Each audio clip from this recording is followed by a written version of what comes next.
नमस्कार दोस्तों, कहानियों की श्रृंखला में आज सुनेंगे विद्या बिंदु सिंह जी की कहानी हड़ताल। लेकिन उससे पहले मेरा आपसे विनम्र अनुरोध है कि अगर मेरे द्वारा सुनाई हुई कहानियाँ आपको अच्छी लगती हैं तो मेरे चैनल को सब्सक्राइब ज़रूर करें, लाइक करें और अपने दोस्तों और परिचितों में शेयर भी करें।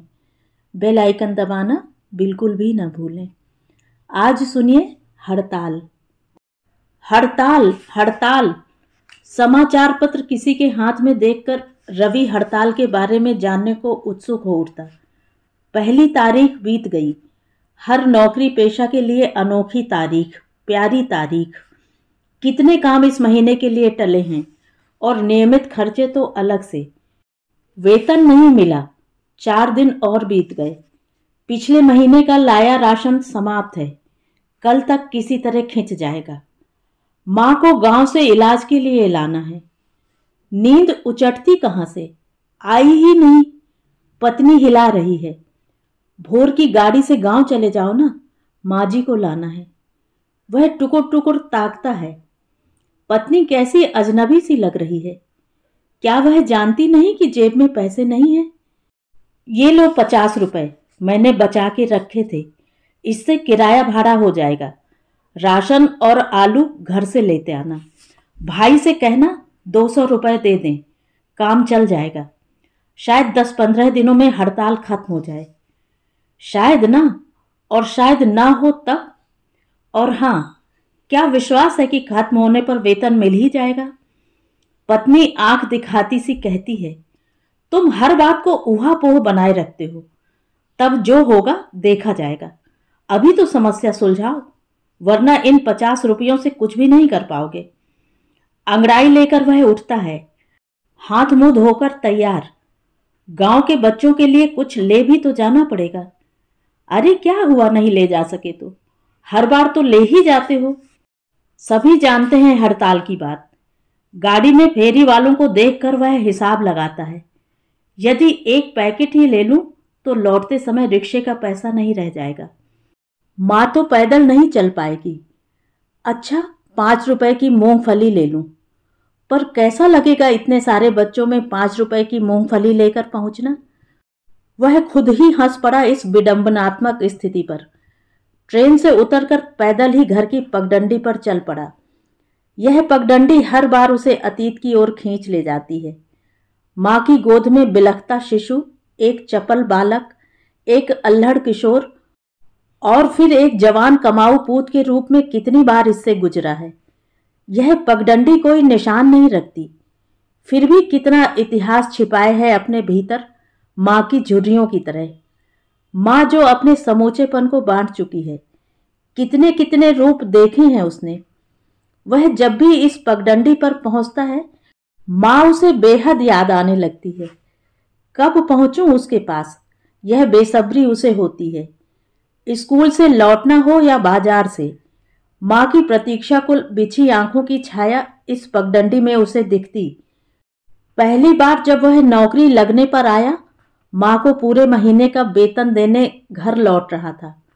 माँ का यही आदेश था कि मैंने मनौती मानी है लल्लू, इस बार पहली पगार से कथा सुनूंगी, काली के चौरे पर कड़ाही चढ़ाऊंगी और डीह बाबा के थान पर हुड़का बजवाऊंगी।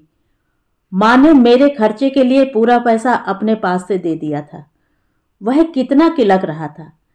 वेतन के अतिरिक्त माँ के दिए हुए खर्चे में से ही कटौती करके माँ के लिए पतली किनारे वाली एक लोई लाया था।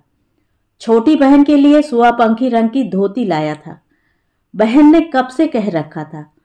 बाबू के लिए खाली एक तौलिया ले आया था। अगले वेतन से भाइयों के लिए, भाभी के लिए और उनके बच्चों के लिए कुछ न कुछ ले आने का सोचा था। माँ ने झिड़की दी थी, इसकी क्या जरूरत थी बोल? मैं जानती हूं तूने दूध में का पैसा बचाया होगा। देख तो कैसी हड्डियां निकल आई हैं। बहन साड़ी पाकर कुलाचे मारती सहेलियों को दिखाने निकल गई थी और जाते जाते फरमाइश भी करती गई थी, अब की जाड़े में ऊनी शॉल भी लूंगी भैया। माँ ने उसे झिड़क दिया था, कुछ पानी वानी भी पिलाएगी कि? जाने कितनी स्मृतियां हैं यह पगडंडी दोहराती है। भाभी कितनी लजाई थी जब वह उनके लिए मेकअप का सामान लाया था अगली बार। अरे बबुआ, यहाँ माटी गोबर में क्या करूंगी यह सब, उसने छेड़ा था। और भौजी, आज तैयार होकर दिखाओ तो, शहर की लड़कियां पानी भरेंगी तुम्हारे रूप के आगे। और भी लोगों की उपहार पाने के बाद की प्रतिक्रियाएं उसे ज्यों की त्यों याद हैं। पगडंडी चुक गई। गांव की सीमा में प्रवेश करते ही बड़े बूढ़े बच्चे मिलने लगे। सबसे राम जुहारी करते वह अपनी दालान पर पहुंचा। मां मजदूरों की मजदूरी तौल रही थी। हाथ की नसें खड़ी हो जा रही थीं। उसे मां ने देखा पर काम में लगी नहीं। लपक कर स्वागत या पुलक का भाव नहीं दिखाया। यह उनकी पुरानी आदत है। ऐसी निर्लिप्त दिखती हैं कि आने वाले को लगे कि मैंने कोई हलचल नहीं पैदा की इस शांत गहरे सरोवर में, पर धीरे धीरे खुलती हैं।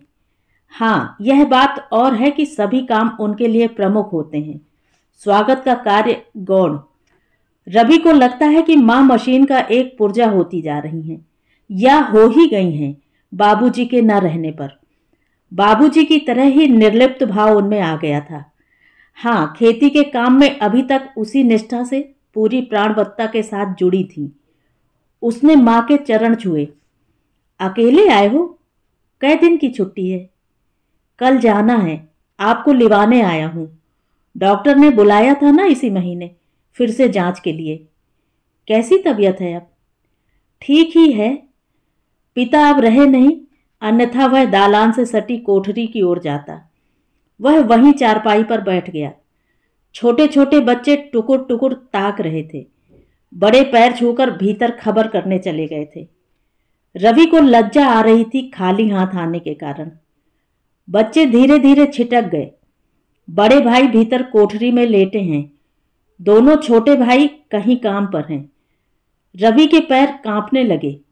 वह अपनी कमजोरी मिटाने के लिए पैर हिलाने लगा। पिछले 2 सालों से ऐसा होने लगा है। जब वह नर्वस होने लगता है तो पैर कांपने लगते हैं। थोड़ी देर बाद वह भीतर की ओर बढ़ता है, मां के पीछे पीछे। मां आड़ है उसकी, पर उसी मां की कमर झुक गई है, ठीक से आड़ नहीं बन पाती। बड़े भाई से हमेशा डरता रहा है वह। बचपन में बड़ी मार खाई है उनसे, पर भाभी से बहुत खुला था। बड़ा स्नेह पात्र था उनका। भाभी ने देखा, नमस्ते का जवाब दिया, पर होंठ पूरे नहीं खुले। लगा जबरन मुस्कुराई हैं। सोने सा रंग तांबाई हो गया है। केश अधपके हो गए हैं। चेहरे पर सहजता की जगह दुनियादारी का भाव अधिक उभर आया है। रवि को लगा कि वह अवांछित सा आ गया है। छोटे भाई की बहू से भाभी बोली, जरा फिर से आटा सान लो बबुआ के लिए। जाने क्यों उसे लगा कि छोटे भाई की बहू घूंघट के भीतर कसमसाई है। मां तराजू आदि रखकर बैठ गई हैं पास आकर। लगता है मां ने हुक्म देने का अधिकार स्वयं खो दिया है या छीन लिया गया है। आज वह किसी से यह भी नहीं कह रही हैं कि रवि को पहले पानी तो पिला दो। भाभी कटोरी में गुड़ और पानी लेकर आई। रवि गुड़ की ओर देखने लगता है। भाभी कहती हैं, बाजार का है, अब की घर पर बना ही नहीं। रवि को लगता है कि भाभी पहले से ही बताना चाह रही हैं, कहीं मैं गुड़ की फरमाइश न कर दूं कि बच्चों ने गुड़ सत्तू चबैना लाने को कहा है। स्थितियों के साथ सोचने का ढंग भी कितना बदल जाता है। रवि सोचने लगा, ऐसे में पत्नी की फरमाइश या सुझाया हुआ रास्ता कैसे तय कर पाएगा। उससे गुड़ खाया नहीं गया, खाली पानी पी गया। भाभी ने अनदेखा कर दिया। गुड़ की कटोरी लेकर लौट गईं। मां ने भी देखा, पर कुछ बोली नहीं। रवि का मन हुआ कि कोई पूछ लेता, क्यों नहीं खाया रे? मां, कल सवेरे ही चलना है। मां कसमसाई, क्या बताऊं, धान कट रहा है, चारों ओर काम फैला है, कैसे चलूं? अपने भैया से पूछना। मां कितनी मोहताज हो गई हैं। धान मां के स्वास्थ्य से ज्यादा जरूरी है। भैया से पूछकर ही मां को ले जा सकता हूं, तभी मां जा सकती हैं। मां का हम सब पर या मेरा मां पर कोई अधिकार नहीं बनता है। वह चौंक गया। माँ बहुत दयनीय लग रही थी। मैं भी माँ के अधिकार की बात सोचने लगा। सब कुछ उलट पुलट गया है। भैया अपनी कोठरी से अपनी लड़की को आवाज दे रहे हैं, पानी मांग रहे होंगे। वह जानता है कि लड़की के नाम से वह पत्नी को बुला रहे हैं। भाभी पानी लेकर दौड़ती सी जाती हैं, दूसरे हाथ में गुड़ की वही कटोरी। क्या भैया भी कटोरी को घूरेंगे? क्या भाभी उनसे भी वही बात कहेंगी? नहीं, क्योंकि भैया इस घर के लिए अजनबी नहीं है। उनकी मेहनत से ही तो सब कुछ उपजता है।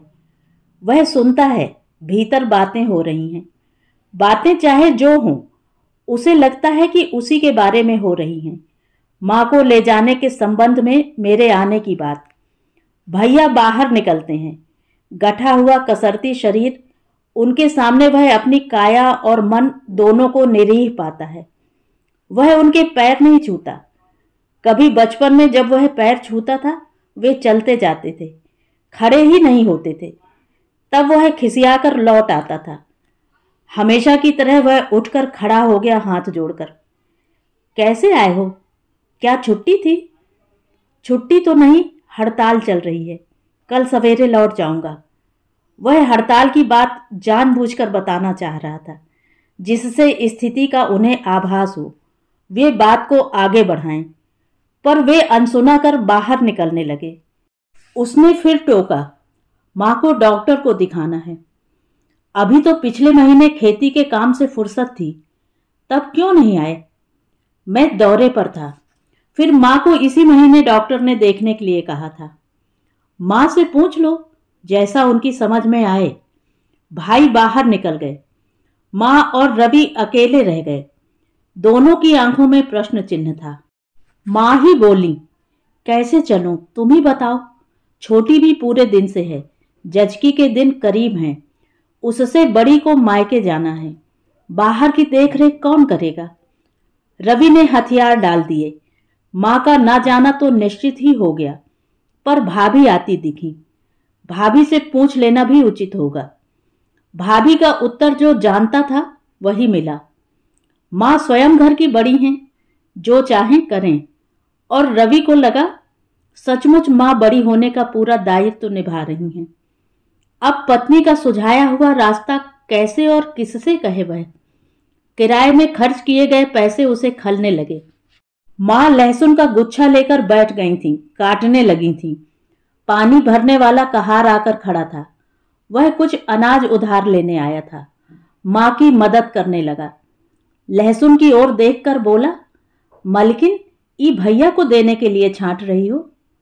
माँ बोली, नहीं रे, कहाँ लहसुन हुआ है इस साल। यह तो मजली के मायके से आया है। रवि को लहसुन का बाजार भाव याद आया। अभी कुछ ही दिन पहले गांव के मास्टर जी हड़ताल में गिरफ्तारी देने गए थे। पत्नी सब्जी वाले से लहसुन खरीद रही थी। इतना महंगा है कि अब वह सब्जी में डालती ही नहीं। पर रवि को जोड़ों का दर्द रहता है, अतः उसके लिए कच्चे लहसुन का प्रबंध वह करती है। यह बात माँ भी जानती हैं और घर के सभी लोग। मास्टर जी ने बताया था कि तुम्हारे भाई ने अब की 500 रुपए का लहसुन बेचा है, काफी सस्ते दामों पर। यहां तो उसके दाम आसमान छू रहे हैं। पर आज माँ की बात से उसे ग्लानि सी हो आई। माँ झूठ क्यों बोल रही हैं? क्या इसलिए कि वह जानती हैं कि लहसुन दे नहीं पाएंगी, और वह यह भी नहीं चाहती कि रवि कुछ महसूस करे? कहार भाभी को आते देखकर बोला, मालकिन, एक पसेरी दाल चाहिए, लड़की को लिवाने आ रहे हैं। अगली फसल में दे दूंगा, भैया से बात हो गई है। भाभी झल्ला उठी। भैया को क्या पता, उन्हें कुछ मालूम भी रहता है कि घर में क्या है क्या नहीं। इस साल एक पसेरी दाल तो पूरे बीघे भर में हुई थी। कैसे कैसे मैं निभा रही हूं, ईश्वर ही जानते हैं। रवि के माथे पर हथौड़े पड़ने लगे। रवि तब घर आया था जब अरहर पीटी जा रही थी, और वह जानता था कि अरहर खूब हुई है। कहार विरोध के स्वर में कह रहा था, इज्जत सबकी होती है मलकिन, बेटियां सबकी हैं। मुझे भैया ने भरोसा न दिया होता तो मैं कहीं और जाता। रवि जानता है कहार भीख नहीं मांग रहा है, ड्योढ़ी पर अनाज मांग रहा है। अगली फसल में इसका ड्योढ़ा लौट आएगा। भाभी उसे नाराज नहीं करना चाहती थी और न रवि के सामने देना ही चाहती थी, पर वह समझ गया। वह बोली, इज्जत की बात है, जैसी बेटी तुम्हारी वैसी हमारी। अम्मा जी तौल दीजिए। माँ ने फिर तराजू उठा लिया। माँ के हाथ में तराजू देखकर न्यायालय की न्याय तुला याद आई। जैसे वहां वह तुला मात्र प्रतीक रह गई है, व्यवहार में नहीं रही, वैसे यहां भी लगा। क्या माँ नहीं जानती कि यहां हर चीज पर मेरा भी उतना ही अधिकार है जितना अन्य भाइयों का? फिर माँ चुप क्यों है? क्यों और सभी की तरह माँ ने भी यह मान लिया है कि मैं शहर में पैसों की डाल हिला रहा हूं और ऐश कर रहा हूं, किसी की परवाह नहीं कर रहा हूं। माँ तो देख आई हैं मेरी आमदनी और खर्च भी। या माँ इतनी मजबूर हो गई हैं कि वे सच को सच नहीं कह पाती। रवि भोजन करने बैठा। भाई पहले ही बैठ चुके थे। उनकी थाली की ओर रवि की निगाह गई। दाल के ऊपर घी की 1 अंगुल की सतह तैर रही थी। भाभी स्वयं परोस रही थी। रवि की थाली छोटी बहू ने परोसकर सरका दी। 2 बच्चे खाना खाकर उठ गए। दोनों की थालियों में इतना भोजन छूटा था कि रवि के 3 बच्चे उसमें अघा जाते। भाभी ने सारा बचा खाना जूठन की बाल्टी में डाल दिया। रवि को बाजार भाव फिर याद आने लगा। भाभी ने सिरके का अचार परोसा। रक्षा ने कहा था कि अब की अचार घर से लेते आना, कभी कभी सब्जी की जगह अचार से काम चल जाएगा। रवि ने बेहयाई करते हुए कह ही दिया, भाभी रक्षा ने थोड़ा अचार लाने को कहा है। भाभी ठिठक गईं, बोली, अचार वचार बनाने की अब फुर्सत कहाँ है? यह तो मेरी माँ ने छोटी के लिए थोड़ा भेज दिया था। रवि का मन ग्लानि से भर उठा। क्यों उसने अपने आत्मसम्मान को ठेस पहुंचाई? किंतु आगे हड़ताल का अनिश्चितकालीन समय उसकी आंखों में खौफ भर रहा था। बच्चों की फीस से अधिक उनकी भूख की चिंता उसके सिर पर सवार हो गई थी। हड़ताल में ऐसा भी नहीं था कि वह ऑफिस के बाहर जाकर कुछ और काम कर पाता। उसे सभी हड़तालियों के साथ पूरे समय वहां खड़ा रहना था, धरना देना था, हाथ उठा उठाकर गला फाड़ फाड़ कर नारे भी लगाने थे। उसे यूनियन के लीडरों की आंखें भी खौफनाक लगने लगी थीं, जो अपनी मांगों के लिए मर मिटने का जज्बा पैदा करते थे। उसकी थाली में रोटी पड़ी थी, पर वह भोजन का निवाला निगल नहीं पा रहा था। बच्चों की भूख और उसकी मां का विवश चेहरा उसकी आंखों में घूम रहा था। वह सोच रहा था कि कोई पूछ ले कि क्यों नहीं खा रहे हो, क्या तबीयत ठीक नहीं है? मां ने आकर उसकी थाली की ओर देखा और बोली, कुछ और चाहिए? उसके भीतर से रुलाई का आवेग फूटता सा लगा और लगा कि अभी उल्टी हो जाएगी। वह उठ खड़ा हुआ। मां की अधीर निरीहता को वह और नहीं बढ़ाना चाह रहा था। मां ने अपनी आंखों पर आंचल रख लिया था। रवि को लगा कि इस घर में अब सहानुभूति और संवेदना की भी हड़ताल हो गई है। बाहर की हड़ताल से अधिक उसे भीतर की हड़ताल भयावह लगने लगी थी। तो ये थी कहानी। कहानी आपको कैसी लगी? कमेंट करके ज़रूर बताएं।